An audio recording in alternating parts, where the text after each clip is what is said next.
Hi everyone, this is Jash and this is a review of Mi A1. So let's get started.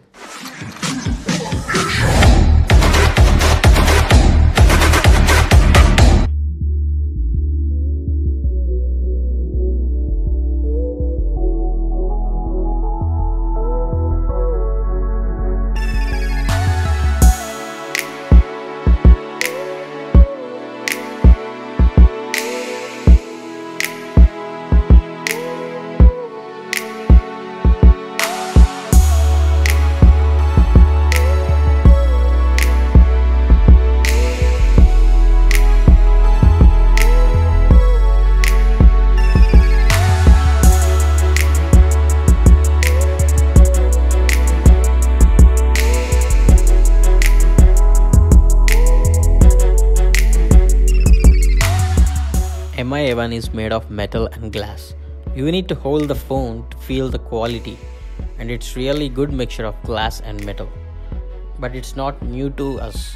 I definitely got the basics right in the build department of Mi A1. Yes, it looks like other flagships, but it's not bad at all. Phone looks premium with the usage of polished metal and implementation of dual camera at the back. I said it's polished metal, so it's kind of slippery. So you need to slap on a case if you don't have a grippy hands. The fingerprint sensor placement is at the back, which is the sweet spot, and it works perfect. I have no problem with that. But the animation speed of unlocking phone is little slow, so you might feel the sensor is slow, but it's not. Yes, it has a headphone jack, USB Type-C port, and downward facing speaker, which is quite loud. And it's really good to see Type-C USB port in this price bracket.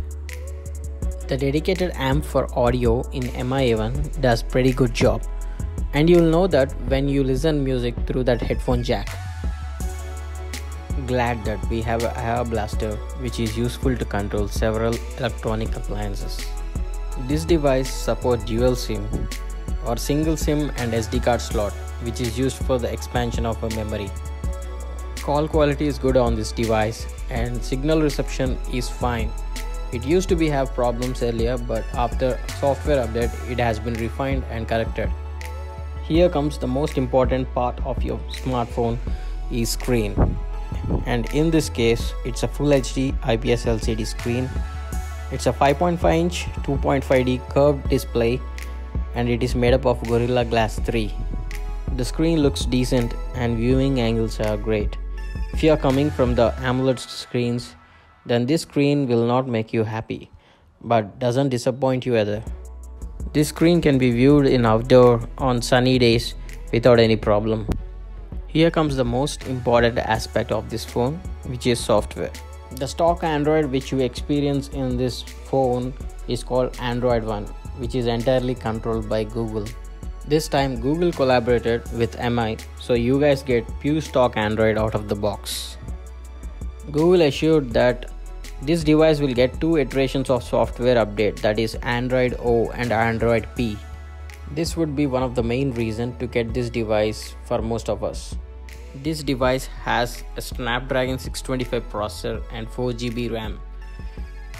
The performance of this phone is really good when compared to the devices in this price bracket.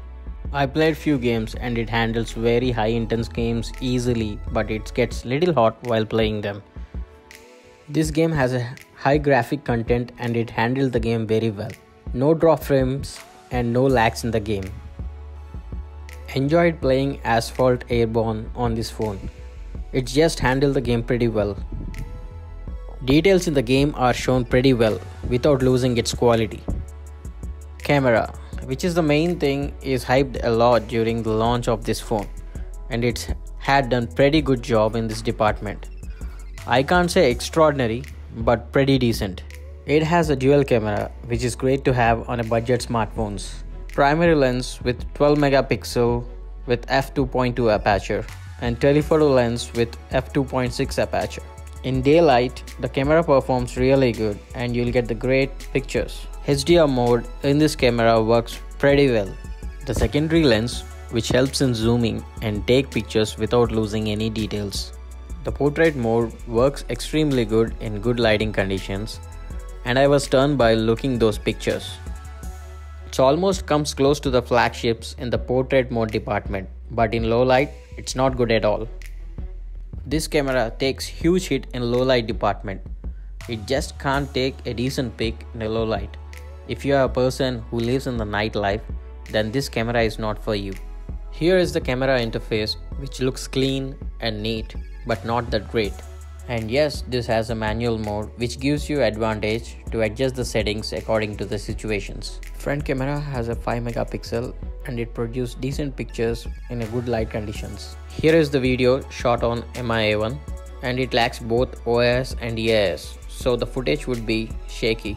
And it can record in 4K also, and it has other modes like time-lapse and slow motion. This phone has 3080 mAh battery. The software and hardware optimization is so good that it barely consumes battery on standby. The battery life on this device is very good.